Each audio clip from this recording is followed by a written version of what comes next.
Welcome to episode 127 of the InGeneral podcast, the Jurassic Outpost podcast. My name's Jack, and I'm joined with Caleb. Caleb, how you doing, buddy? Hello. 127. Check. 127. I'm also joined with Alex. Alex, it's been a few episodes since you've been on. Nice to speak to you again, man. Yeah, it's been a few years. Been a few years. It has been a few years. Jesus. Well, great to have you here, man. We're going to talk about Rebirth today. But I'm also joined with Stevie. Stevie, tell us about yourself. You were in Malta recently for some of the filming. No, thanks for having me on, guys. I mean, I've been listening to you guys for a while. This is a real treat for me to kind of be on talking about something that I love with people that feel the same. So again, thanks for the invite. I was just lucky enough to be on the ground in Malta. I didn't book the holiday over there thinking I was going to see anything. It happened well before I found out the filming was going on there. Sure, you didn't. Sure. This was a vacation for you. This was a holiday. No, I'm not some sort of, I just literally found myself there on a family holiday, and I was lucky enough to be able to take one day out of those 7 days to basically do some trekking around Malta to the different locations, and I saw some stuff, as you guys know, and this is kind of like a full circle thing for me to be on here talking to you, because I think one of my earliest kind of memories was, one of my earliest kind of core memories of Jurassic was hypothesizing, like, with a childhood friend, my buddy Rishi. Shout out Rishi if you're listening. Probably not. in the fourth grade, about kind of what was going to happen in the Lost World prior to going to see it that weekend, because it kind of launched it released on my birthday weekend in '97. Wow. So it's kind of like now full circle. I'm here to hypothesize once again. I love it. Yes. I love it. So you actually experienced the Lost World for the first time when it came out. Yeah. No, I mean, that's what. Sorry, guys. I'm showing my age here by admitting that. But yeah, I'm jealous. I think we're jealous. I was born in '88, so I was kind of about about 9 years old by the time that came out, and it was a birthday. My birthday was essentially going to see that movie with like 4 or 5 of my friends. Wow. I think movies, I think that you asked the question, you can ask me why I love Jurassic. I think, movies in general kind of have the power to shape our personalities and interests when we're young. And then as we get older, they kind of inform, or in some cases, challenge our opinions. And I think they're perhaps the most kind of powerful medium for extracting an emotional response from us. And for me, Jurassic Park was the film that kind of marked that significant improvement in technology, and therefore awe in witnessing it when it was kind of on screen and you were seeing something just that you'd just never ever seen before. And I think unless you're a pro VFX artist as a JP fan, you kind of still look at those first 2 films as having the best on-screen depiction of realistic dinosaurs, and even over what we see in the kind of more recent series. So yeah, as I kind of grown older, I've begun to appreciate the art of filmmaking a little bit more, and I look back now and love the films in so many more ways. I love the cinematography and the sound production. I think that's one thing, having worked in home cinema, that the sound editing and production on those films is so good, and I'm surprised it. Absolutely. You can keep going. Like, the score is iconic. I mean, how it wasn't nominated that year, even though Williams still won. You kind of think, wow, how is the score not won? And then the practical effects and the set design, just everything about it, just kind of cultivated something in me that. I think it all just came along at the right time for me. Everything just kind of happened, and that was the big story then. And as a kid, I was pretty lucky to have what today you might call Disney parents. So from the age of about 3, I was making like annual pilgrimages to Disney and later Universal, and then Islands of Adventure, which was like when it opened in '99. If I wasn't already a diehard fan, like I was by the time I'd been to Jurassic Park. So that sounds like a perfect childhood. Wow.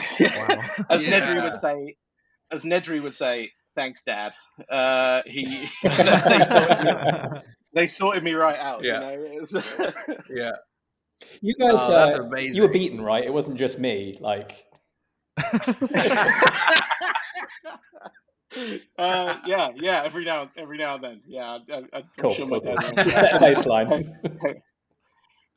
I have the appropriate level of childhood trauma now. So it's fine. Don't we all? That's it. Don't we all?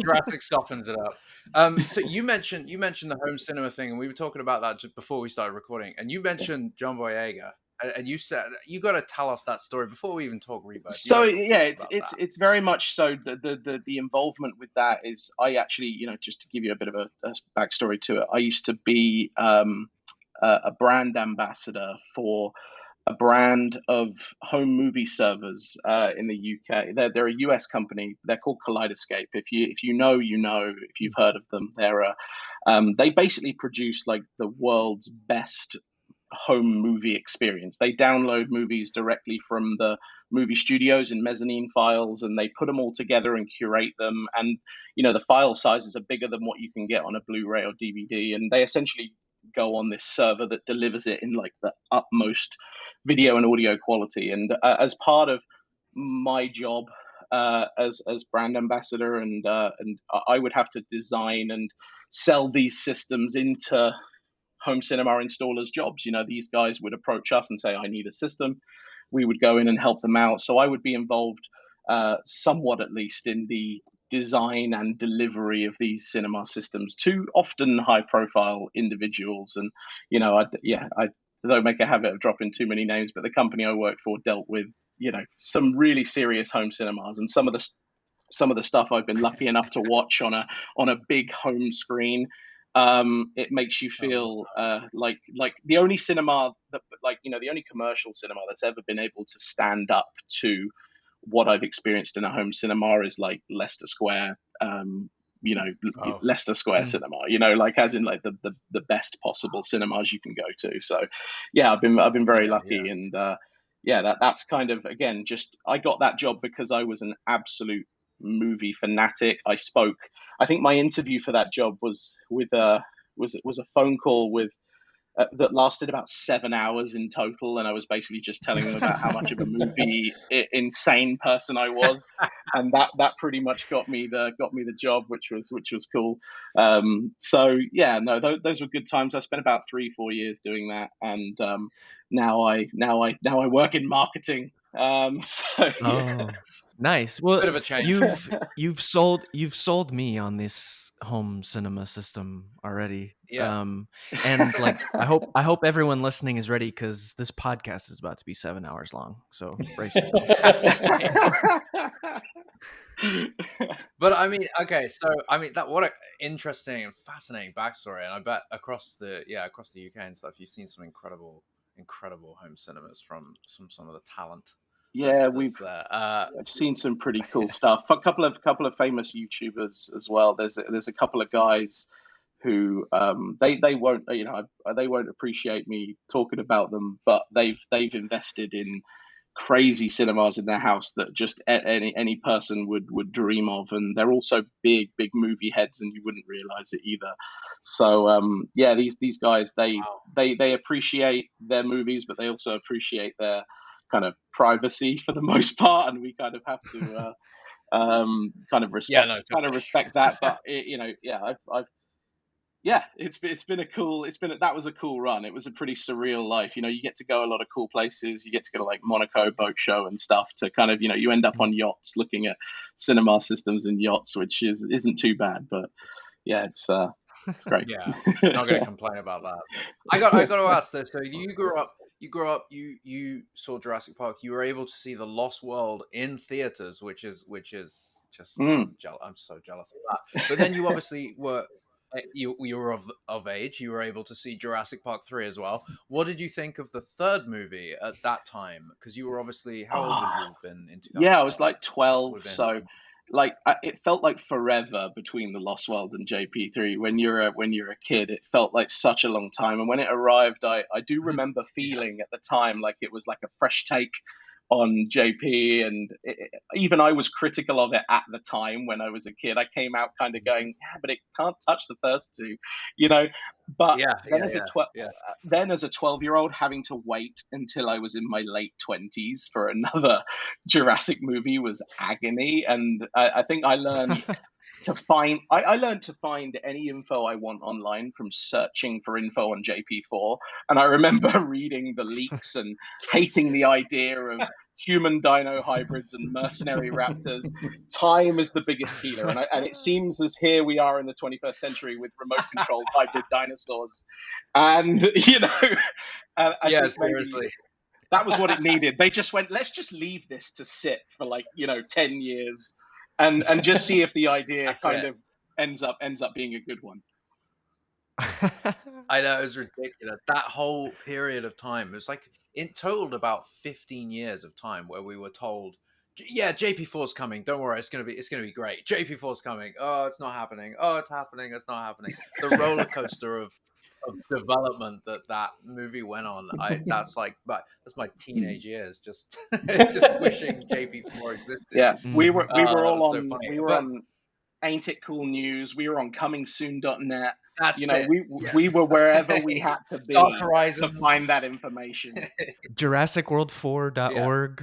JurassicPark4.org. Yeah, well, we were a little later in the game, but Dan's JP3 page as well. Dan's actually had a Dan's JP4 page for a while that went up. And then I think he realized, no, this movie's never happening. I'm just going to stick to JP3. I love it.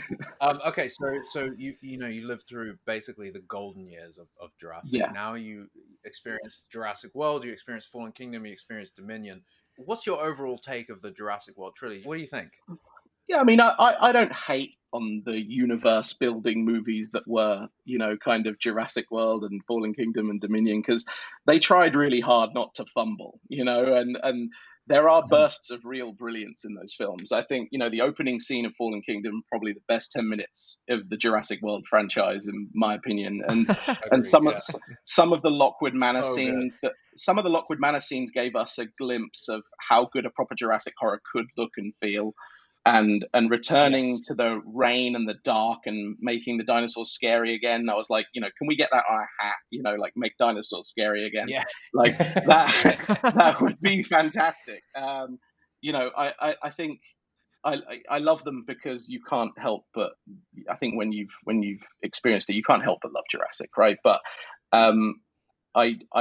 I see what they tried to do. I see that, I think I try and play devil's advocate and say, we got to look at, I'm not the only audience, the millennial audience is not the only audience. We're not going to spend all the money at the cinema. There are other people that are going to go, and younger kids that need something different. It's, if I have one complaint about the Jurassic World franchise, is that they made the raptors the heroes and kind of pitched dinosaurs against one another. I'd like to see a return to human characters in a human story that's poignant, like Jurassic Park, and there just so happens to always be a threat of dinosaurs throughout the film. I kind of hope that that's what the new film kind of goes back to, and I think that's kind of why the response to Chaos Theory was so positive, because we're actually investing in these characters again, and raptors, though still controlled, are the bad guys again, and I kind of feel like that's how it should be.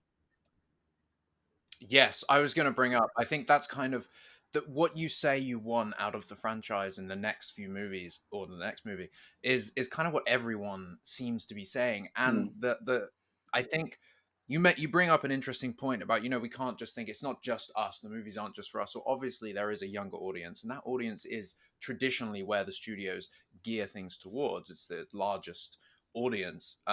But that audience from the Jurassic World era have now grown up, and we're seeing that result with Chaos Theory.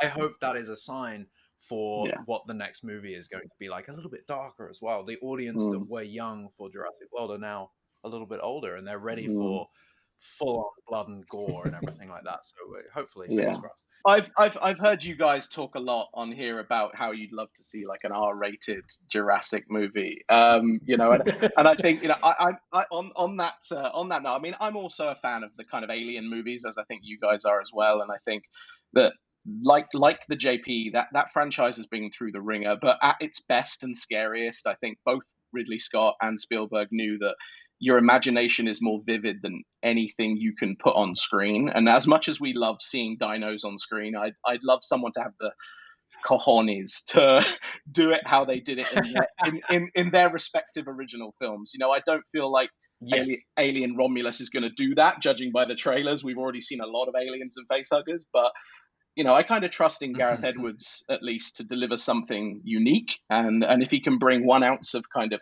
scale, suspense, and awesome set pieces to JP that he brought to Godzilla, I think we're in for a visual masterpiece. You know, so even if the story doesn't give us everything that we want, you know, I still think that it's going to be visually really, really appealing. You know, I think less is more, right? And I feel like the opening scene of Jurassic Park, you know, we get one brief look at the eye of Clever Girl, if you want to call her that, and that's it. Yet we knew immediately from that scene and the setup and how many guards and guns there were and how scared or unsure they were that she was not to be messed with, and the stakes were high without seeing her. Like, that's great filmmaking, as I see it. Yeah, it's tension, real tension, and I feel there were elements. That's the thing. It's not about as much as I mean. I've literally have come to this point now where I want, and this isn't exclusively what I want, but I want a full-on R-rated, gory, bloody Jurassic. I just want to see it happen because I think at this point it'd be really fun. But for the mainstream movies, I think that it is about, you know, Jurassic World had that great scene with Hoskins where he gets his arm bit by the raptor and there's a blood squirt, and like I love that little sequence because it's a tiny glimpse of like, oh shit, this is real, and they could literally just like rip him apart right now. And that is unfortunately not surrounded by footloads of tension and this suspense. And I think that's kind of, as you said, I think that's what Gareth and specifically this new story with Kev, whatever it might be, it feels like they also subtly are hinting towards that too.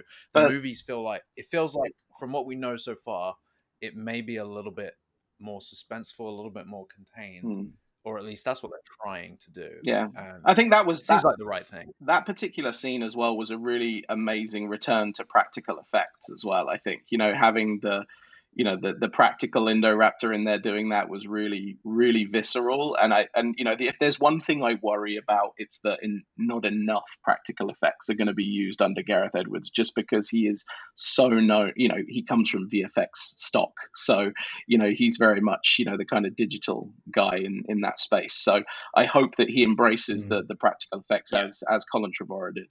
Frustratingly, I have heard that.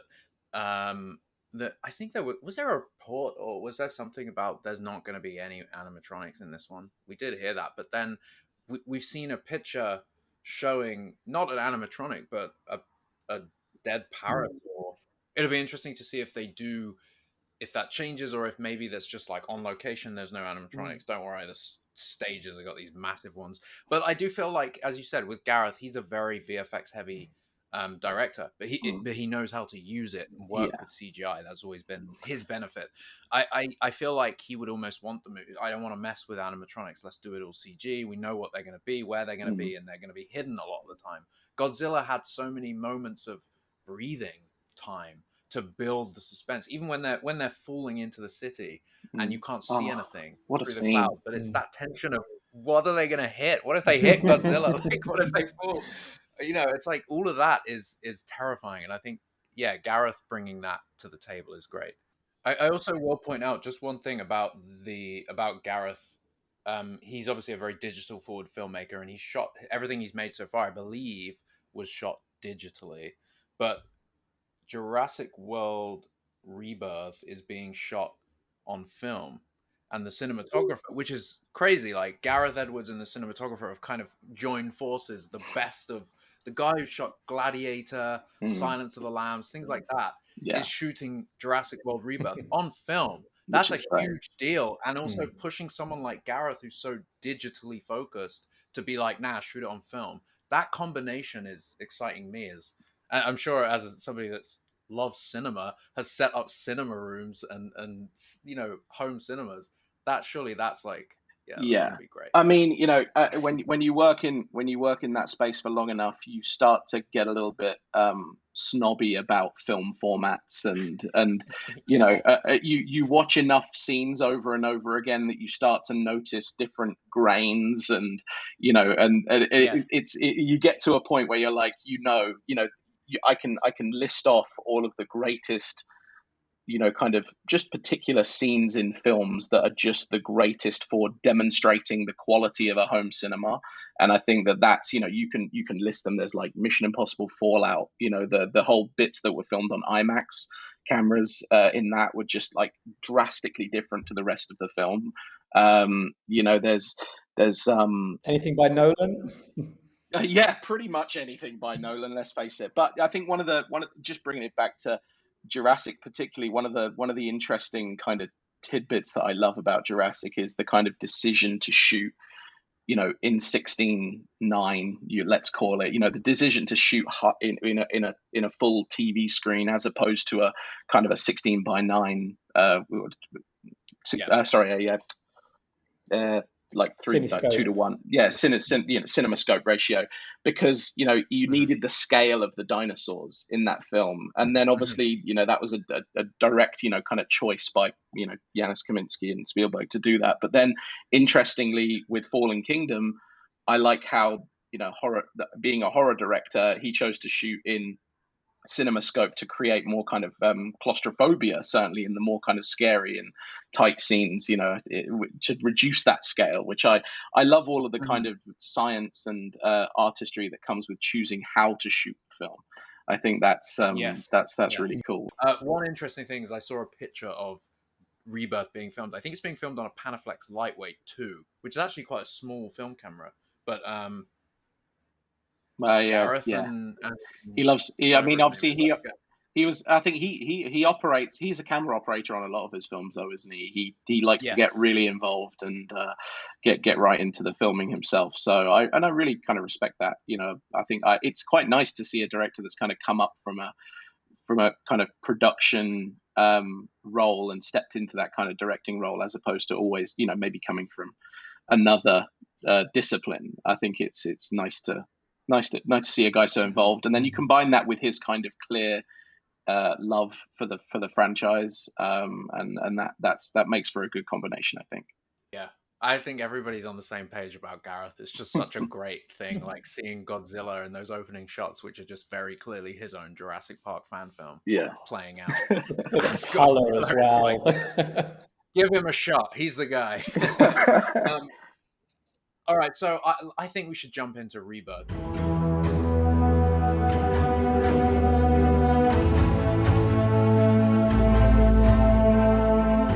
Jurassic World Rebirth is filming right now in Malta. It was filming in Thailand, but it's currently filming in Malta. You were there. You flew in specifically for Jurassic World.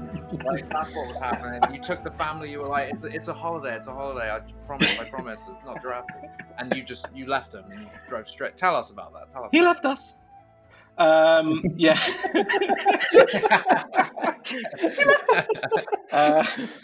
Yeah, literally. I was like Gennaro, just got out of that car and just ran. So you didn't even close the door. So I found myself there, and I managed to squeeze myself out towards the end of the holiday. On one day, I kind of, knowing that I was going about kind of 4 or 5 months. We booked it about 4 or 5 months before we were going, and I kind of was like, "Oh, Malta, like that's where we're going." Okay, because I didn't book it. My parents very kindly took us away to Malta. So I found out we were going to Malta. I was like, I know Dominion filmed there. I wonder if they're filming there again. I started looking into it, and I was like, no way. Like that very much was that was the way that this went. And then from that moment forwards, I knew that I was going to be searching the island for filming locations. I basically rejoined Twitter to just like, because that's where we get news now, right? And reliable news, at least, that's where we get reliable news nowadays.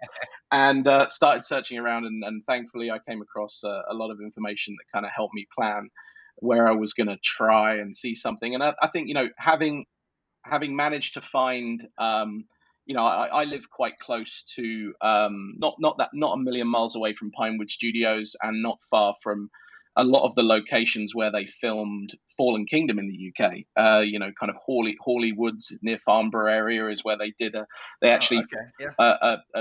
friend of mine actually caught the opening scene of Fallen Kingdom being shot with the helicopter suspended and rain and everything else, which was quite cool. And we also managed to see what looked to be on a hill. I've shared it on my Twitter, but it's like on a hill. It looks like the skeleton of the room that was used for the auction in Fallen Kingdom as well. So yeah, like I've kind of been a movie set sleuth prior to this, but only out of convenience. And again, in this case, I found myself where Jurassic World was filming, super conveniently, totally not meant to happen at all. Totally not planned. I have a feeling your subconscious planned it though. That feels like, this Malta trip. It feels like it's meant to be long ago, and it really, like really. My surname, I share a surname with Eddie Carr, so just there's far too many connections here. You do. That Edward and Stevie Carr. Yeah. I love it. So you obviously saw. I think you saw a tweet, right, from Real News saying about anyone in Malta. Okay, I reached out to Real News. I was like, look, I'm going there. I'll see if I can see anything and send some pictures. I wasn't expecting to see a lot, because I know that getting there, you never know what you're going to see. There are walls to that studio. I'm not just going to guarantee to be able to see anything. And we were a little bit disappointed when we arrived, because we did get dropped outside the front of the studios, where you literally cannot see a thing, because all of it kind of faces the sea.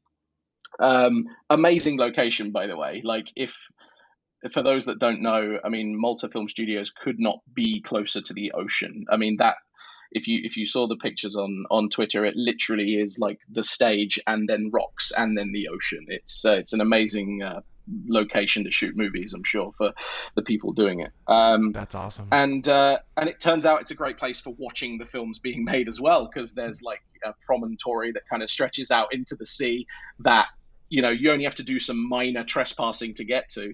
And love it. Just a little bit of trespassing. Just a little bit. And Maltese police, they're pretty chill. They don't. Yeah.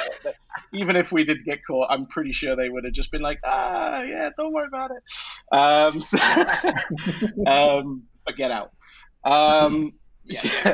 But we actually started our day. We took a gamble, and we heard obviously that they booked out filming at Coral Lagoon, which is a super remote location at the very north point of Malta. I mean, Malta's not a huge island. It's like the 10th smallest country in the world. So it's like, probably about an hour and a half taxi ride from tip to tip. But when I say super remote, it was like a 30-minute cab ride. So we went out there and took a walk up to this huge hole in the ground next to the ocean, which, I think you guys will appreciate, if you from the Lost World. It gives off very Lost World, Sarah Harding arriving on the island vibes. It's really, really cool. And like we didn't go at a particularly nice time of day. The sun was kind of low. It wasn't kind of right, because when it gets right up into the sky, it kind of shines down into the hole, and you've got really blue, really calm water, even though right around it there's a lot of like kind of crashing waves and stuff. Like inside the lagoon, it's really, really calm. And yeah, you can just imagine something just jumping out on you in there with some extra VFX and moss around it. I'm pitching it in my mind now, and it just sounds like the perfect opening scene, And then we kind of didn't see anything there. It turns out the pictures that came out, I think a day after or 2 days after, obviously Frank Marshall posted that he was there on a boat a couple of days after, so we didn't catch them there. That's right, yeah. after about an hour and a half of waiting around to see if anyone was going to turn up, we were like, should we get a cab to the movie studios and see what's going on there? So we did that. We got there we started early. We were at Coral Lagoon for like 7 o'clock in the morning, and then we traveled over to Malta Film Studios for about 9, which is about an hour's cab ride to the other side of Malta. I mean, when we arrived, we went straight to the kind of front doors and like spoke to the security guard. He was super chill, like far too chill, in my opinion. I think if we'd walked up confidently in pseudo working on set clothes, there would have been no questions asked, and we pretty much would have just been able to stand there and watch all day, go and speak to Gareth, give him a coffee, whatever. He pretend your crew. Yeah. That's what we saw in Thailand. Yeah, literally. People were just walking around the set, taking photos of production stuff. Yeah, he confirmed to us at least that ScarJo was on site, for the next 3 days, and interestingly, that she was the only person on the call sheet for today, the day that we were there. So no Mahershala, no Jonathan Bailey, no younger stars there for that day. Interesting. And I think then the stages, I mean, as you can, you guys would know undoubtedly seen from the pictures now. I mean, the water in the sets isn't generally required. So they've put some kind of kind of movable platform within the water tank, but at essentially what is sea level. So, I would expect with Gareth being heavy on the visual effects that, one of the main positives of shooting in Malta in this particular tank is that it blends perfectly with the natural horizon of the water in the sea. So you can film, I believe, so for instance, if you're filming something like Life of Pi, for instance, it's the perfect place to do that, where you can have a kind of blend of visual effects and being actually on physical water while not being in the sea and having the unpredictability of the sea. Yeah. So really, really cool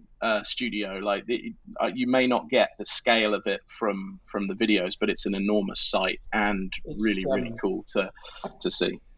Can't think if it was if the studio was open beforehand, but I think the tank they mostly filmed in was built for Raise the Titanic, which is a terrible, terrible, god-awful film, but has some beautiful miniature sequences. And if you Google the studio and the film, you'll get these great pictures up of this big-ass, Jim Cameron scale Titanic model at the bottom of this tank or floating in it. And it really shows off how effective it is as a filmmaking tool. Yeah. We're getting Jurassic on a boat. We are. So this kind of ties into what you saw then, Stevie. And you film videos. So if anybody does want to see this, they should go follow you on Twitter, Stevie C4RR. Yep, right? That's right. Yeah, I had a number, but now I've updated it to kind of be a little bit more me. So yeah, you can get me on that. Well, we know what the C4 means, but what's the RR? What does that stand for? Yeah. Raptors rule. It's Stevie Carr, but with 4 as the A. It's nice. JP4 inspired. So are you? Your prior career path makes so much sense with your last name. You're a field equipment expert. Yes. Yeah. That's exactly field it. Equipment. Yeah. That's how I've always known. That was how I meant it to be. I've crafted this for myself. So yeah, I mean, in getting there, I haven't actually shared the video of when we first. I think I may have shared it with you, Jack, separately, but I shared the video of. There's a video that I took when I first realized that we could actually see some of the set, and I get so excited because I'm like filming it, so it's like, oh my god, they're filming. And obviously the fact that we managed to get such a great view of it, and I think other videos have come out since where it's actually been kind of covered over a lot with the blue screens on cherry pickers and stuff like that, so you can't really see too much else. But we were so lucky to just find this spot that had the perfect view of this kind of military, looks to be like kind of a custom yacht vessel that's very much giving 93 Jeep vibes. I think absolutely on purpose. Like Interestingly, it's not, it's not that big. The ship isn't actually a huge vessel. It's not like an explorer vessel or anything like that. So it's very much, a lot of people have, hypothesized that it might be some sort of like kind of military assault or speed focused vessel. And I think, some ideas that have come out of that about what that scene might be, I think both of them are quite hopium fueled, but I think the interesting thing is that there was also in one of the others a pleasure craft being readied as well by the team that were on the site getting ready, which was interesting. That I think that kind of led me to think, and also because we've seen a helicopter in Thailand as well, I kind of feel like it would be strange for the military to arrive in both a boat and a helicopter. So I kind of feel like that's my first kind of hopium fueled idea, as I'll say, is kind of I hope it's kind of like a setup or exposition to kind of place ScarJo's character in the universe as a suitable person to kind of go in and help rescue whoever needs rescuing on the island. I think the reason being is that, with us seeing that downed helicopter, why would, as I say, why would they go to the island in both?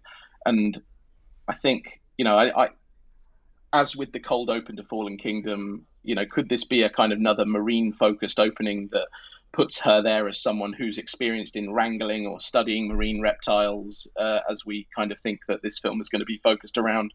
I think when you look at the dinosaur list and what may or may not be included, I know that, again, it must be taken with a pinch of salt, but things like Ichthyosaurus or Plesiosaurus, those seem like kind of maybe bit part players in the overall film. They're not going to be a kind of main focus. So, hopefully in this kind of post-Dominion world, she is somewhat capable of handling dinosaurs. And I think maybe this military vessel is something that, aids her in doing that. Mm-hmm. I'm so down for Scarlett Johansson, marine biologist, like, etc. Like, that would be amazing. And I was just gonna say that in Thailand we also saw like a white watercraft being filmed on the water through the smoke. Also, that's right. So I don't know how that'll tie into these ocean shots. I feel like the pleasure yacht. I feel like the pleasure yacht might be connected to the two kids and Manuel. Like, maybe they end up stranded. Maybe they're tourists wherever this island might be. Maybe they're tourists. Maybe there's a storm and it ends up crashing them on the island. But it's a pleasure yacht.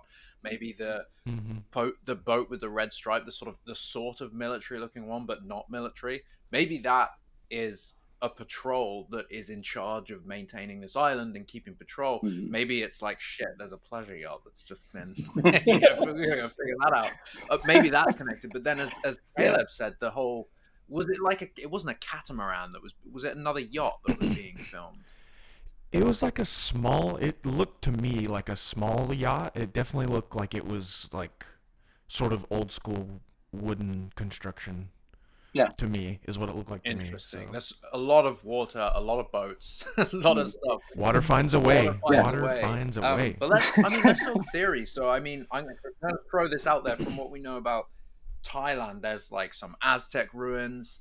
Obviously, we heard the leaks. We're not sure if any of those are true, but the leaks talked about, there's a temple where a Spinosaurus is kept. I don't think that one was true, but who knows?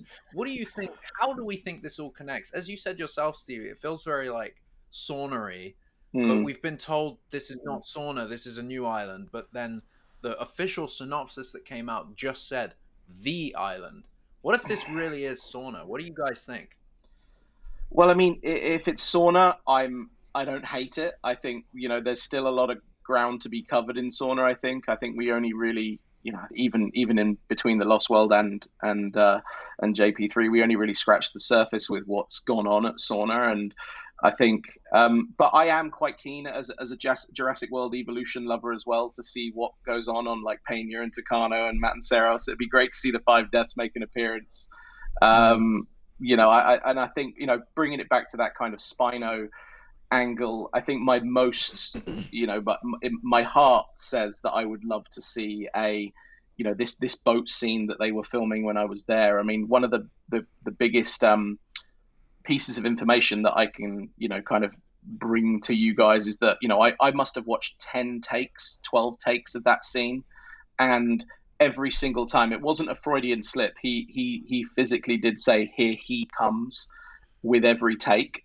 So I kind of feel like, there's only a couple of male dinosaurs in Jurassic World lore. I mean, the Bucks and the Dolomites, the Indoraptor's dead. The only dinosaur I feel it can be is the Spino.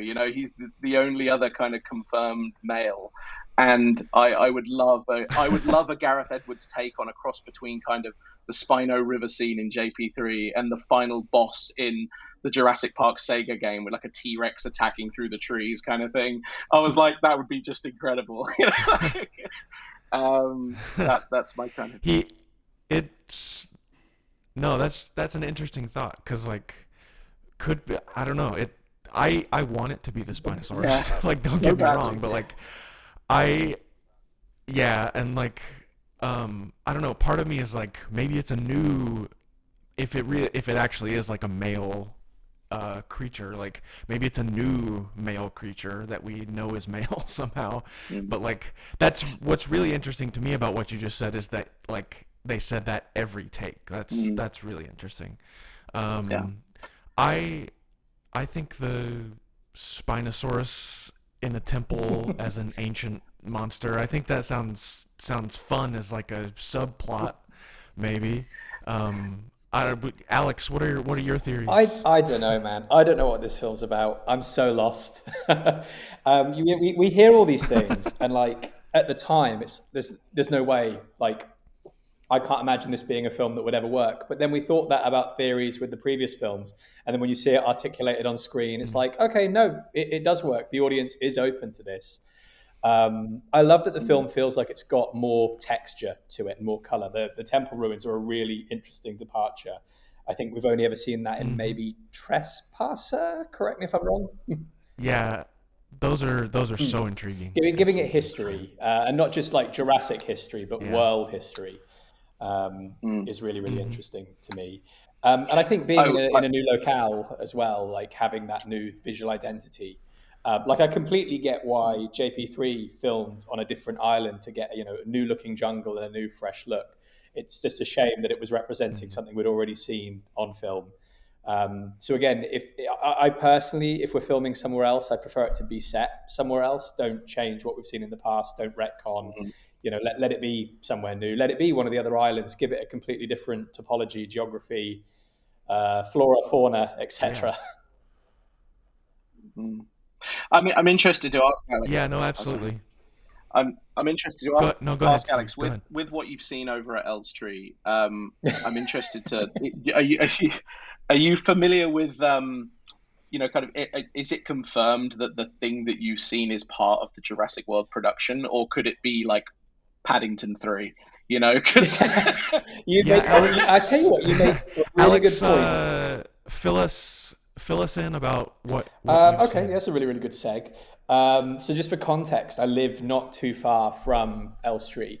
And prior to the announcement that Jurassic was filming there, I had zero awareness that it even existed. And what made it even funnier for me is it's on the routes that I would travel going to see my parents in the country. I must have done the journey past 100 times. And there's this gorgeous DoubleTree by Hilton that I always comment about right there. And then on the other side of the road, I shit you not, a dinosaur-themed golf course. And my family, knowing what a lover I am of Jurassic, they'll always point it out. They'll be like, "Look, dinosaurs!" And I'm like, "Yeah, I've fucking seen them." It's kind of like that scene in Mitchell's versus I've forgotten the name of the film, where they take Martian. Mitchell's versus the Thank you, Machines. a great film.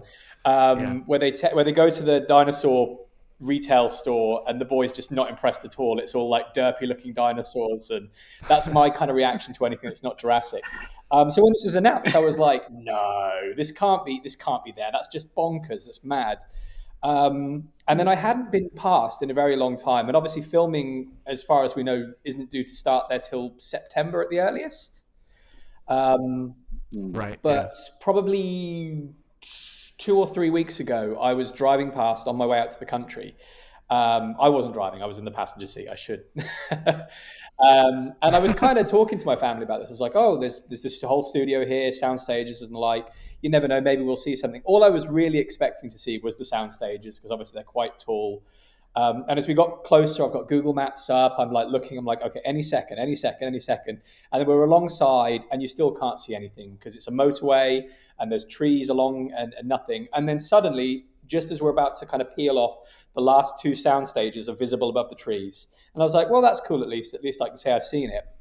And then, without any expectation for myself, there's this gap straight through to a large sort of just open area behind the studio, and up just directly in my eye line is this set. And you know, we've seen a lot of set pics. We know what sets look like. It was scaffolding. It was wild wall. It wasn't particularly big, but it was quite high up. And I think I must have been seeing the back of it, because it was all scaffolding and wild walls, except in the dead center, probably 10 feet off the ground, a set of double doors that were very Mayan or Aztec or something to that effect. So I think I was seeing the inside of some set. So it's something actors could walk through and then have nowhere to go, because that's the magic of filmmaking. And at the time, I mean, maybe it is for Paddington 3, but that's had a trailer that would have filmed a long time ago. Now they'd have struck those sets. Yeah. This was still under construction. It was still fresh.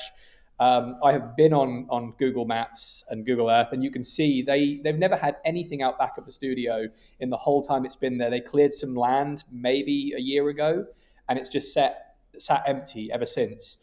And it wasn't until talking it through with someone later, I realized it kind of really resembles the entrance to the traditional visitor center, sort of elevated, this kind of pillar column kind of setup with a set of double doors in its center. So I really do wonder if that in and of itself is a sort of a callback to that, or a new interpretation of that in perhaps if we do get to see a new park, its kind of thematic identity.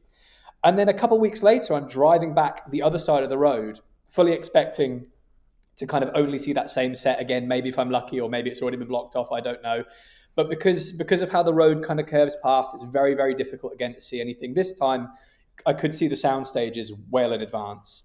But it wasn't until we were right upon it, again, suddenly a gap in the trees, and a completely different set. And this one, it was bigger, but still not huge.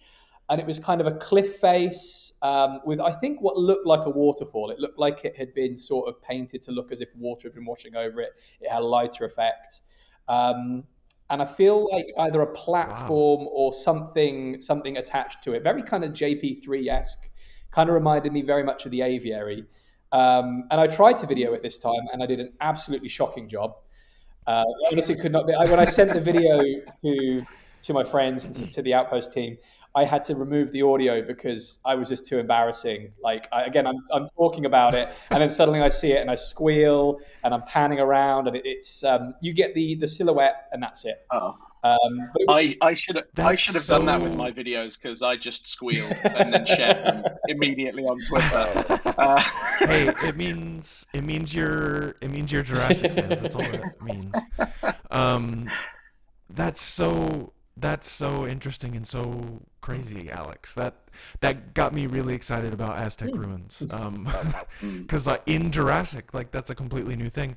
Do you think, were they building these things and then taking them into the stages? Maybe I wouldn't say so. I think they were outside for a reason, because typically once these sort of things go up at that scale, at least, they're very hard to move.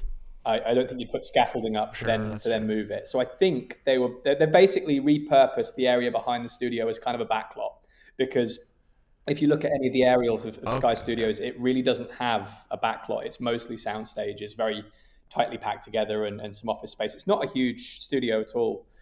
Some big stages, but not a huge footprint as a whole. So I very much think they'll probably be filming out back. I can't wait in a year's time to see probably a 10-second glimpse of this and be like, I saw you, I know you.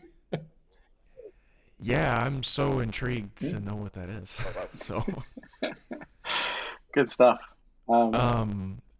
Yeah, I think as far as what island we're going to, and we can talk more about those sets also, but I don't know. I feel like it would be. You just said that they look like the visitor center doors, which took me in a completely new direction. Think But back like, to Jurassic Park, that's to really Rick Carter's interesting. interpretation of what that park should look like. And I think even though obviously it's set in Costa Rica, it still took a lot of Hawaiian influence, maybe tropical themes and stuff like that. So let's say a Jurassic Park had opened in Europe, in Japan, in wherever, what Somewhere identity would else, these have yeah. taken? Look at Universal Studios Japan and their interpretation of Jurassic Park.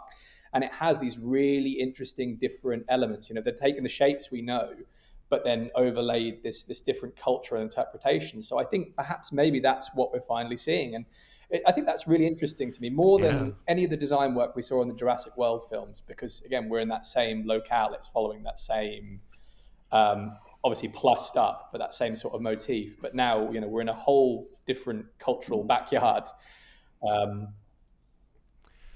Yeah, I like it. It feels like we're going to a new island, and there were rumors out there a while back about the story possibly being about like a second Jurassic Park that never opened, or like that failed or was abandoned or something. And so maybe that is what we're getting. Yeah. That's extremely intriguing. What do you Secrets think, of Steve? John Hammond. Just like there's plenty more where that came from. I think that Possibly, yeah. I think as far as I really like the I always try and refer back to the kind of original source material when I can, and I'm really some of the most horrifying and visceral and things that create really really strong images in your mind from the original novel weren't included in the original Jurassic Park movie, and certainly with The Lost World as well. It's a complete departure for the most part from what we end up seeing, screenwritten. Like kind of the compy child scene from the book. Just I think I wrote a little like kind of screenplay just as like a little like thing for myself about like what that would look like on film, and kind of setting up the story for how that would be like a cold open to a Jurassic movie. And I think the idea of kind of dinosaurs, reports of dinosaurs kind of making it somehow to other small communities and islands and wreaking havoc sounds like a really cool isolated story for Jurassic. So like you could absolutely believe that dinosaurs make it off of Nublar somehow, or off of Sauna, and get to Costa Rica, or like you say, like a larger island nation where there's then a self-contained kind of crisis that needs kind of resolving. I think it would be amazing for something like that to happen. And I suppose with what I think Gareth Edwards with Rogue One, for me as a Star Wars fan, did something that was completely standalone, but still for me is one of actually the best outputs from the Star Wars universe. Like he created something totally unique, and I think with a new island he has the opportunity to do that. Absolutely. I think Rogue One is a great example, because it was the first piece of new Star Wars content since the Disney merger, buyout, whatever it was, that felt still in, that it could have been made 30 years ago. It felt authentic. I think that's probably one of the biggest problems with the Jurassic World films, is that they feel like a bit too much of a departure from the original. It doesn't feel like the same world anymore. Whereas Rogue One was so well ingrained from the look, from the style, and it's all in the techniques and what you use. Like, I think you go back to Jurassic and the Lost World. The camera is a very human participant in all the action. It stays very low. It doesn't go anywhere that a camera couldn't go. But then with the dawn of much more advanced CGI in the World trilogy, we saw like, it's going to fly over here and it's going to do this amazing whip that would kill a camera operator and stuff like that. And I think it loses some of its credibility and its realism by doing that. And when you're already trying to sell something like, oh, look, dinosaurs are back, you probably want to make everything else as grounded as possible to just one big lie, not 5 lies. No, Gareth and his style, I think, are gonna be great for Jurassic, like how he likes to have the camera in his hand at times. I don't know if that's gonna happen this time, but also just how grounded his films feel. Like it's just, and Rogue One, him making Rogue One had me thinking that maybe we were getting a Jurassic prequel. For a little while, I was like, oh, maybe we've brought in the prequel guy, like the big franchise prequel guy, and we're making a prequel. But yeah, I don't know. I think for a while it really did feel like maybe that was the way it was going, bringing back Kep and bringing in Edwards. But then I feel like everything we've seen on set, it looks too modern. Like there would have been telltale signs by now. Yeah, for sure. And it's a shame, but I think it's part of that, modern filmmaking machine. It's the way things work. They want to drive forward, not always look back. And if this is kicking off a whole new trilogy, then there's only so much room to tell other stories in the past. Yeah, maybe we get like a scene, maybe the cold openers in the past or something. I mean, I don't think that's going to happen, but like if we were doing something in the past, that could make some more sense. Sorry, I was temporarily out, but while I was out, did you talk about the Aztec ruins? Did you talk about? We talked about all the amazing, intriguing things that Alex saw. Okay. No, Jack, I want your thoughts on the stuff that Alex saw. I think is where we're at. Okay, basically. Cool. So you saw Aztec ruins in the UK.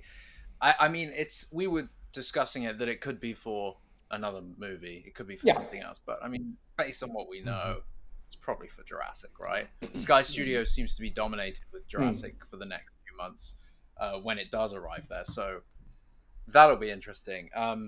I don't know exactly what I feel a bit lost in this conversation. I missed too much, but I was going to ask Stevie, like, unless you've already asked this question, what is it you want? What's your goal? You've lived through all of the Jurassics now. Where do you want the franchise to go? What's your ultimate dream, regardless of what you know about Rebirth? What do you want?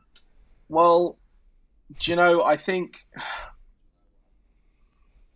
that what I want is, I think, as a precursor to answering that question,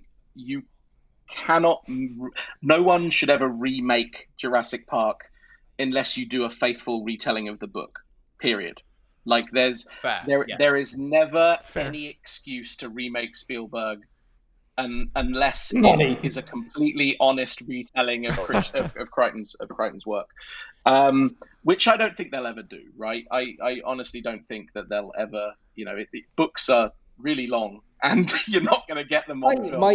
Just to throw my 2 cents in there, and I think this every time I rewatch it, the first season of Westworld, a retelling of Jurassic Park in that style with that sort of aesthetic, more closely to the novel, I would really be here for that. I mean, Westworld is great. In this world where TV is just as good as movies nowadays, I think that a TV retelling you could probably get away with and really stretch out that story and really develop those characters and introduce the real characters, the characters that were left out of the screenplay. I think that would be fantastic. I mean, and I think that is hopefully in the future for Jurassic to have, if we leave a large enough amount of time, hopefully before I leave this earth, that we should have a faithful retelling in television equal to that in spend and glory of Game of Thrones and House of the Dragon and that kind of thing. Like that's what it deserves. Yes. It's one of the biggest franchises on earth. You can't say that that's not that shouldn't happen. But like redoing Titanic or Shawshank, you just never feel like it's going to be appropriate to redo the film in itself. Yeah. And then I think... Yeah, and I agree with that. Like, I think I've always been on the page of the original is Jurassic Park to me. Remaking it now as a movie would never work. Yeah. But over the years, as people have said similar things, HBO miniseries, you could do it, you could tell the novel, but it could be much darker in a TV series. Yeah. And that's when I kind of went, actually, I maybe I would, if it wasn't done as a standalone movie, I would take, the series, the episodic series, or at least play into a lot more of the brutality that the novel does offer, because there are some, like the young walking sequence and stuff. It's dark, there's some really brutal stuff in there. It'd be great to see that depicted, but I don't want a remake. I don't think it needs a remake. We were talking about Alien earlier, and like we're getting another like sequel / prequel 45 years after the original movie. So like time, and we were talking the ever-flowing river. A couple podcasts. Yes. Come with us now to a world before time. When the river. When the river flowed something and dinosaurs walked the earth. What I'm saying though, a couple podcasts ago we were talking about how with Chaos Theory and as we're going forward in the Jurassic franchise, it like feels like a proper franchise now, or it's starting to. And what I'm getting at though is that like time allows for a lot of things with franchises. I feel like we're still getting Alien movies, we're getting an Alien TV series.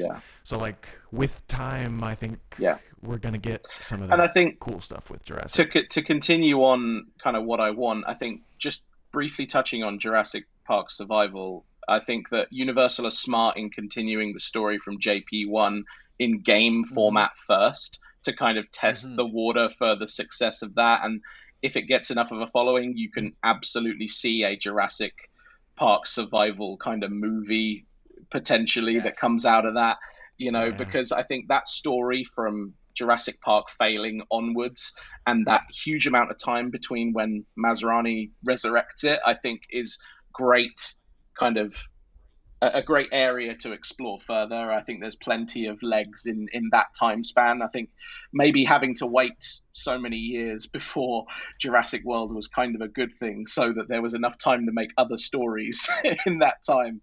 But I think what I would be happy with is, because I think, in my heart of hearts, that I do think that Fallen Kingdom and Dominion were, from a world building, universe building perspective, franchise building perspective, they kind of did that job for all of it. It wasn't perfect, but they did that job. I do feel like it was like you said before, a departure from the original movies. What I would love is a kind of a continuation of the old style, and but like you say, a fresh take. And I wouldn't mind if it's just a standalone movie that doesn't set you up for the next one or anything like that. I would be very happy with a long Battle of Big Rock style movie event. I would love that. I think it's amazing that Colin Trevorrow put out what he did, when you consider that Battle of Big Rock was, I would say, probably his biggest success as a Jurassic filmmaker. I thought it was an excellent piece of like Jurassic World kind of experience, and I think, you could turn that into a theme park ride easy. Like it would be amazing.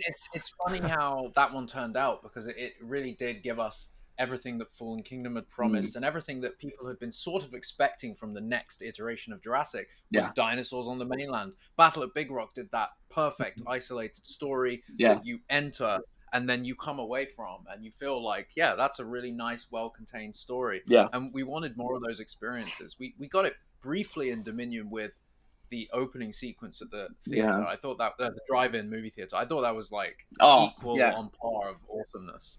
Amazing. Like, I really liked that T-Rex breakout scene. And I think, I said again, with Dominion, I think there was a lot of effort with departure from dinosaurs. The whole Locust storyline just needed to go in the bin, in my opinion. I wasn't really a big fan of the whole kind of Locust storyline. It needed to go one way or the other. They needed to commit much more to it and have emphasized how much of a threat it really was visually, or just like been like, okay, let's get rid of the locusts.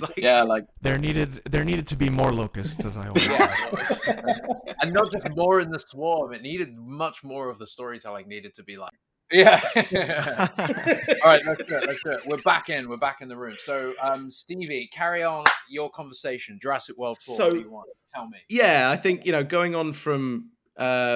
Just briefly touching on that Jurassic World Survival for a second, I think it's really smart of Universal continuing that story from kind of Jurassic Park 1. There's a lot of real estate after the failure of Jurassic Park to play on, and I think maybe a movie could come of that. But I think for me, bringing it back to kind of what I want from Jurassic World, or Jurassic World 4, Jurassic 7, whatever. Who knows what to Jurassic say World now? Rebirth. I haven't said it. it.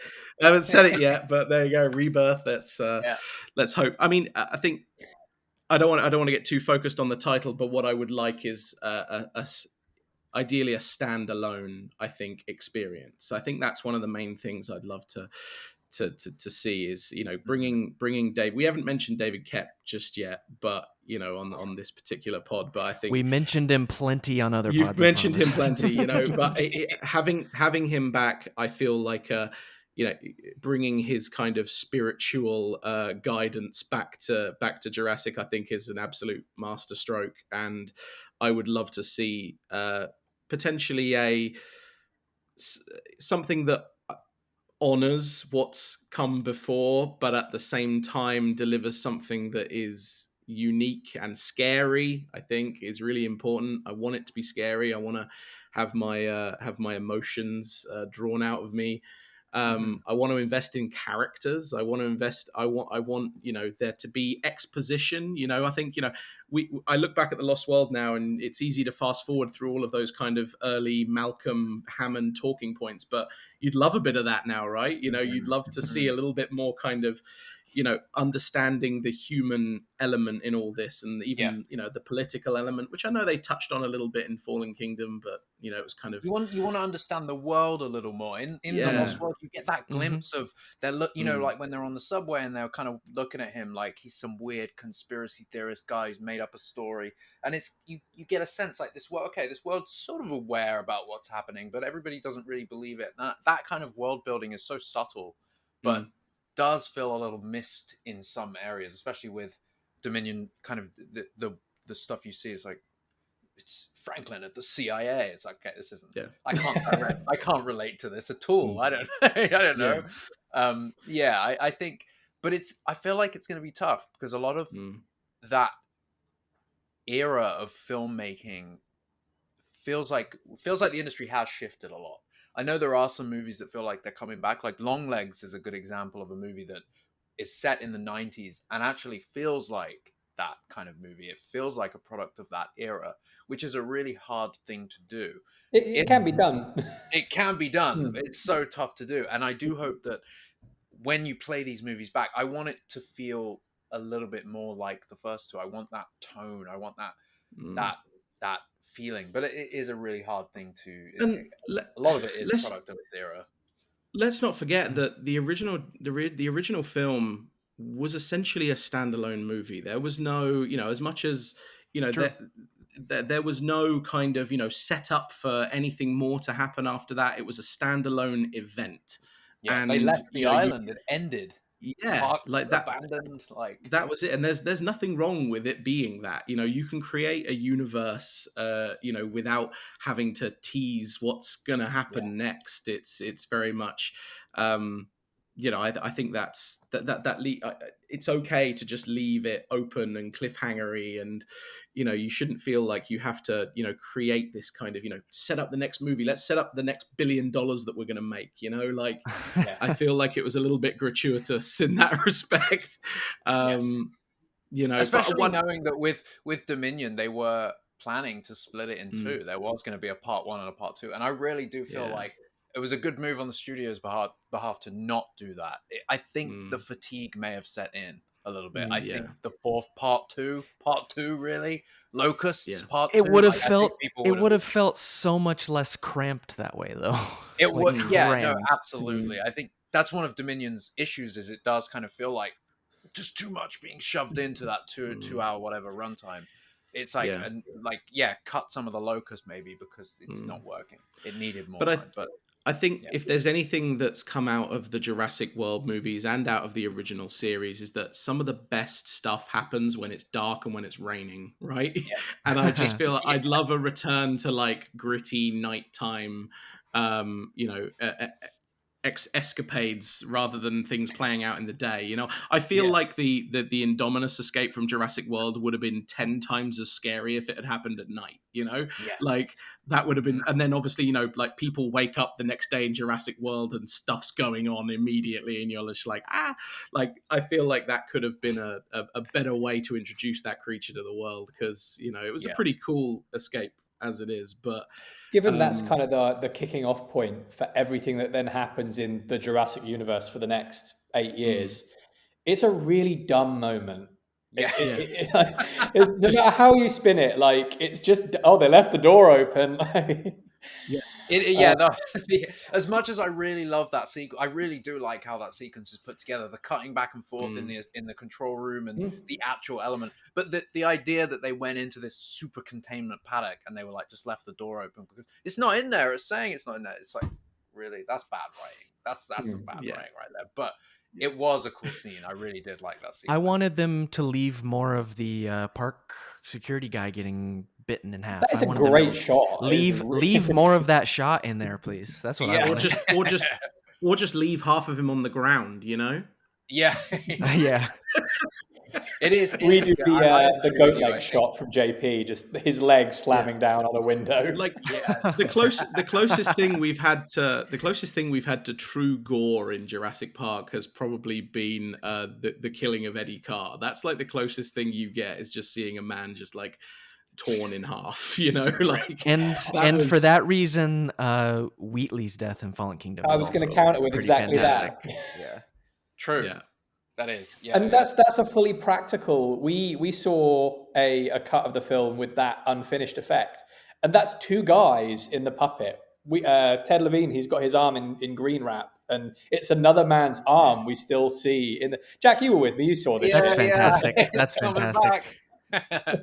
That was seeing full of that. The atmosphere in that room. That was it changed over the course of that movie.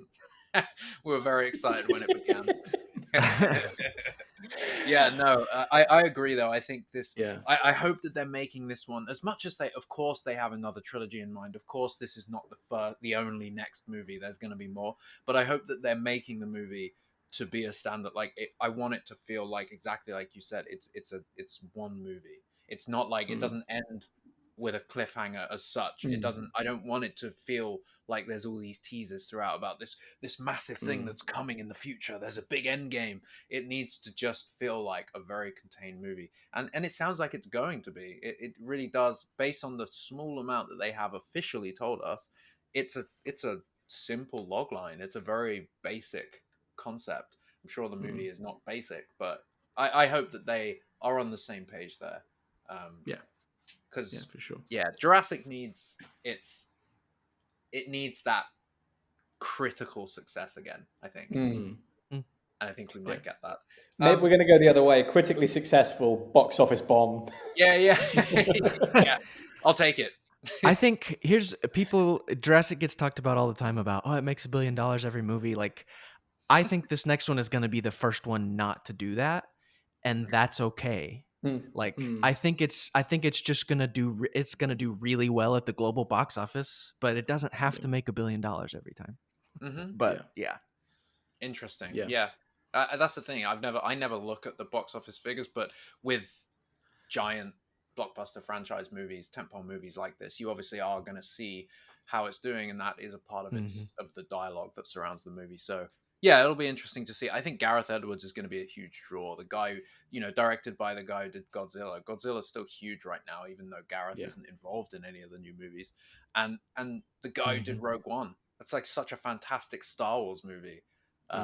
It's just great on paper and in the trailers. I just want them to market the movie. And Steve, you said you work in marketing now.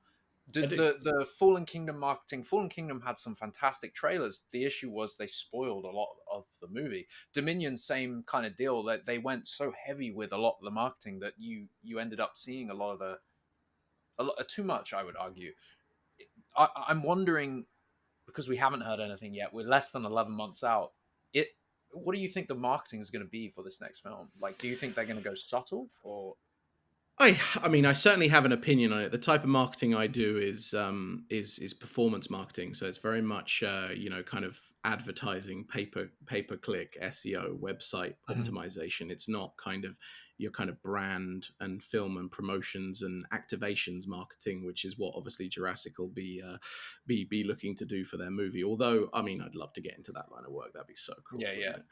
But it's funny because I actually I interviewed for a job once for I interviewed for a job with a company that does the social media for like Fox Searchlight Pictures and stuff like that. Wow. They do a lot of Nice. that.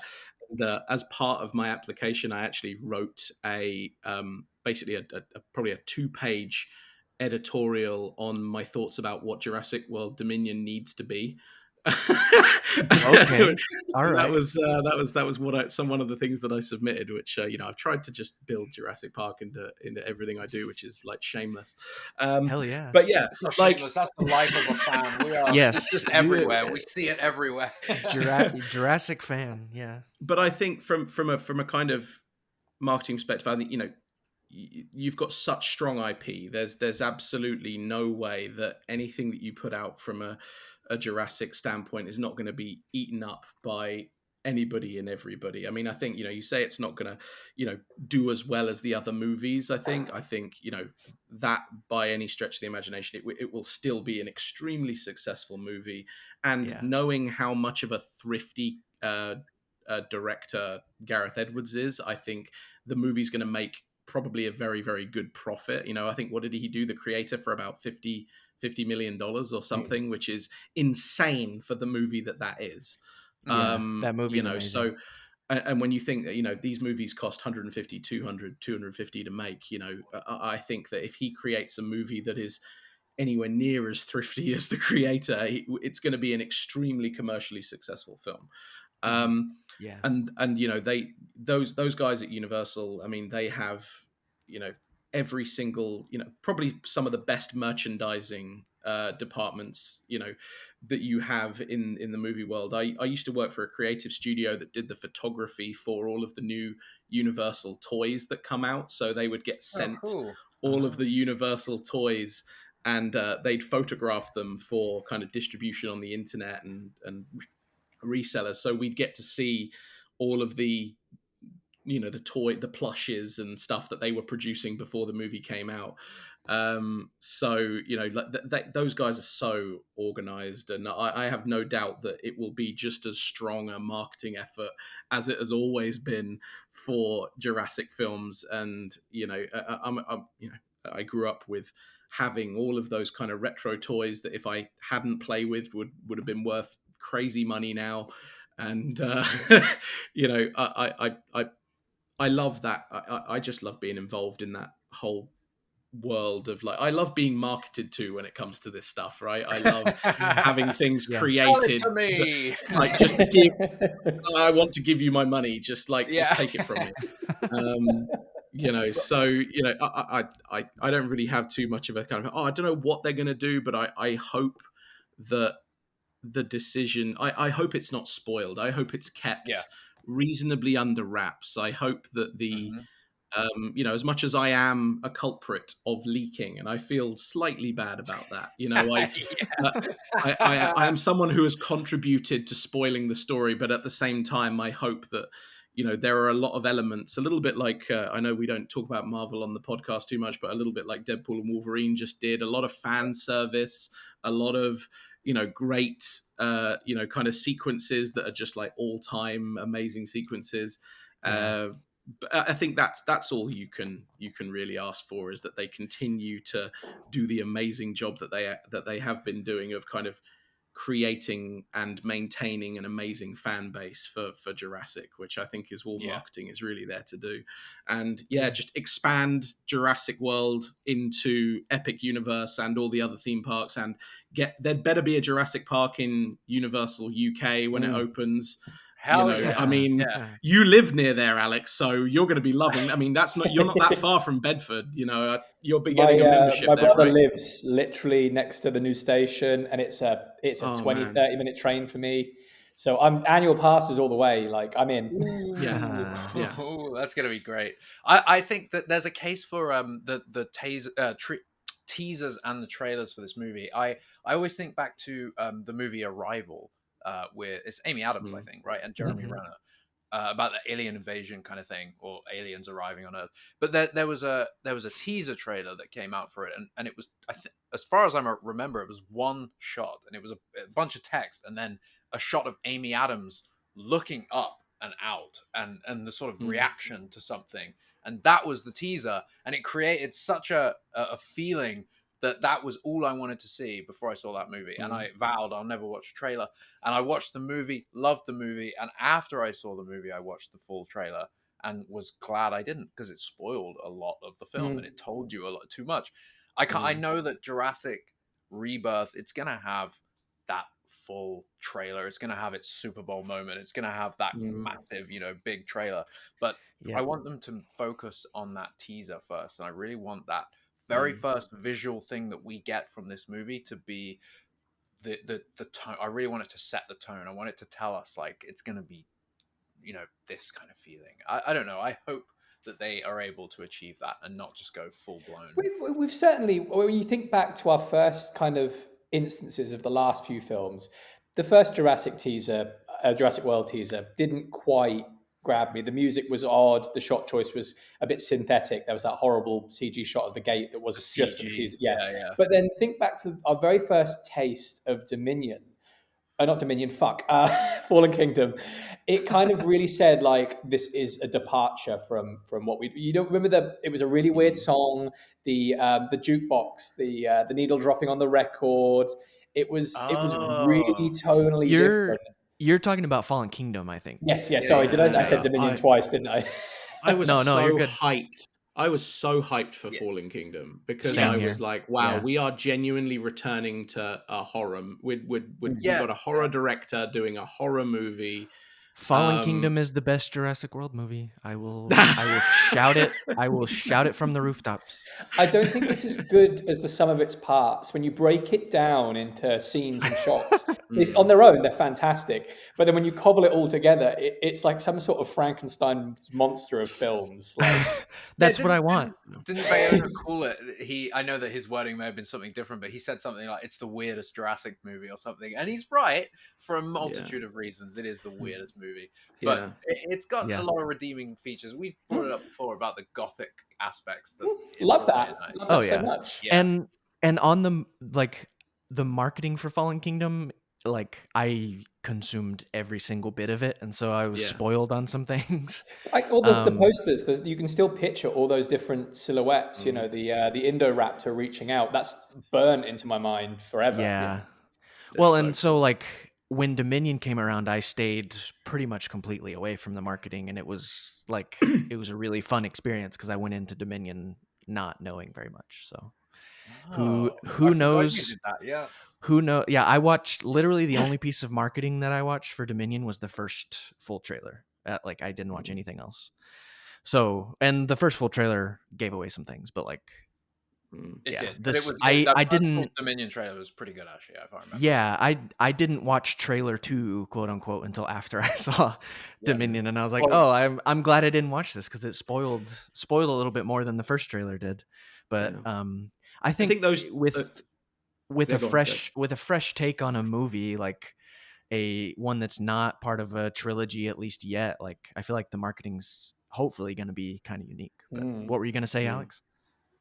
Oh no, sorry. I was just gonna briefly touch in on bad guys, like in terms of human bad guys, because I think the Fallen Kingdom and Dominion had a problem with villains, right? I really rate Toby Jones, Rafe Spall, and obviously the guy that played Dodgson in the new film, can't remember his name, Campbell Scott. Campbell Scott. I rate them all as actors. Toby Jones and Rafe Spall being British extremely highly as well. They've been in some amazing stuff. Rafe Spall, man, I was so pumped for him to be in a Jurassic. I was so pumped for him to be in it. Yeah, like, and his character, Toby Jones's character, and Dodgson in the new film just were all kind of damp squibs from a villain perspective. None of them really touched on. I think Nedry was kind of like a, he was kind of an accidental villain. He wasn't really the villain, but he was kind of the guy that caused it all. So you kind of see him as a villain, and he was great. You can't say anything bad about Dennis Nedry in my eyes. But then I suppose even in the second film, you've got kind of pseudo bad guys, anti-heroes like Pete Postlethwaite, and and I think that the kind of corporate suit, and in a way Gennaro kind of as well, were kind of these corporate suits who you just don't like, who are destined to get eaten. Those are kind of necessary. You need those that are going to take a fall every now and then, and for the sake of cinema. But I think that's what Rupert Friend is going to be in the new Jurassic. And Rupert Friend's such a great bad guy. I think I know he doesn't. He could be a great bad guy, and I know he obviously had his little stint in Star Wars under a lot of makeup. But I think I know him from Rupert Friend was famous for a TV show. Was he in Homeland, or was he in some long running TV show where he played a good character? But he was. I really liked him in that. I can't remember what it was, but no, I really, if I didn't know that Rupert Friend was going to be the bad guy, but that sounds like a really good casting call. He's got that kind of face. Yeah, he's very punchable face. He was, yeah, definitely. He's got that Ludlow face, Yeah. He was in Homeland, so yeah. I think that's the thing with describing about Roland's character, for example. Yeah, he's kind of broadly looking at the movie. He's the villain. He's the guy who wants to hunt the T-Rex, but he's obviously not the villain. But the movie does a lot to humanize him as a character, as a person. There's loads of just conversation and sequences with him. Are there similar moments for Soyona Santos, for example? I don't think there are. There's just moments of her being a villain on a phone or saying, do this, you don't wake up in the morning, you're like, right, time to villain, and everything. Villainously boil the kettle and make a coffee evilly, and everything is. More fleshed out dialogue and characters in that sense, allowing them to breathe on screen is fleshed out villains. Like we live for fleshed out villains, the world was captivated by, and actually, the villains that you find yourself kind of on the side of is the perfect villain, because that, guys like, Thanos, very, very well written, and, villain, you kind of got what he was saying, but at the same time, he's going about it in a very, very bad manner. You can hear like the dad in the back row going, no, just let him speak. He's got a good point there.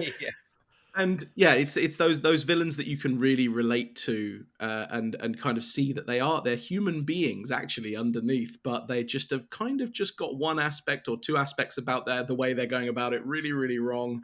I think those are the ones that I think I would like to see. I'd like to see someone that's tried to do something because of their love for dinosaurs, and maybe they're a bit like Hammond did, let's have kind of a pseudo new Hammond that's doing everything with the best intentions, but ultimately there's just something not quite right about what he was doing, and I think that leads to the chaos, Yeah, for sure. I have a question for you three, and that is, who do you think is the villain of Jurassic Park 3? It's the Spinosaurus. It kind of has to be the Spinosaurus. Well, I'm saying like non-dinosaur. Yeah. I mean, initially it's the Kirby's for doing that. Initially, but I think ultimately it's InGen. Probably. Sort of. But I guess the point, I don't know what I'm trying to say, but like the point I'm trying to get to here is like when the villains in Jurassic are sort of, I don't know, when they're morally gray, they're like Roland, they're like Ludlow, they're not like diabolical and laughing maniacally, but like Dr. Evil type thing. It's Billy. Yeah. It's Billy. He stole the eggs. It's Billy. It is Billy. There's an argument. It's Billy. He got his comeuppance. And he's the one that set it up in the first place. He's the one that brought the Kirby. He was like, Doctor, we'll go for dinner, we'll go for drinks. Yeah. Just wait till the people who love Jurassic Park 3 hear this. Aziz crashes through the wall like the Kool-Aid. Let's get Alessandro Nivola on the call and get him to clear this up. You know, for the longest time, I really believed he was going to be in Dominion because he was here in the UK while it was filming, really close to the studio. I was so convinced he was coming back, and then nothing. He has quite a funny history with it. After they filmed JP3 and everything, he was like, "I'll never do one of those again. That was a load of shit. A load of crap. That was horrible. We nearly died. All this crap." But then a few years later, was always like, "I'd love to be back in Jurassic Park 4. Yeah, it's a great franchise." And all. Yeah, and I always did think, his character actually was one that could be fleshed out in the next movie. It's close enough to Dr. Grant that obviously Grant's not going to go back to an island, but I would genuinely believe that Billy would have gone back. He would have gone straight back. I think as well, they made him fallible. Like, he wasn't perfect at all. Like, he was arrogant and he made mistakes. And yeah. The parasailing to save Eric, you're like, what a guy. What a guy.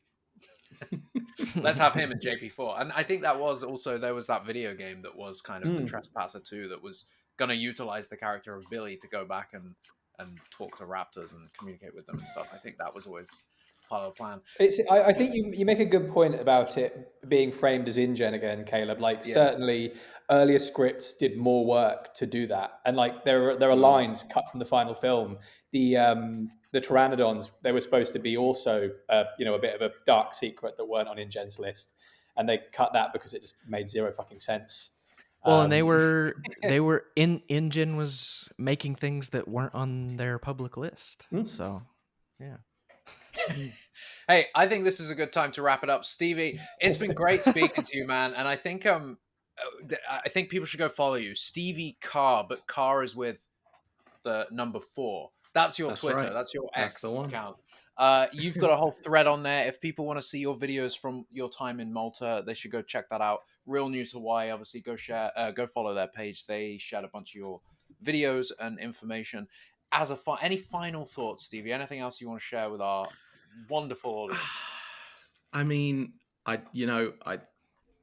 to be honest, I think I've spoken enough on this pod already. I've taken my 15 minutes of podcast time. In fact, probably close to an hour and a half of podcast time, and just said everything that I want to say about this franchise. So no, I don't have anything to add. But certainly on the new movie or the old movies, and I know we could probably spend another hour going into computer games and everything else, but well, fuck it, let's do it.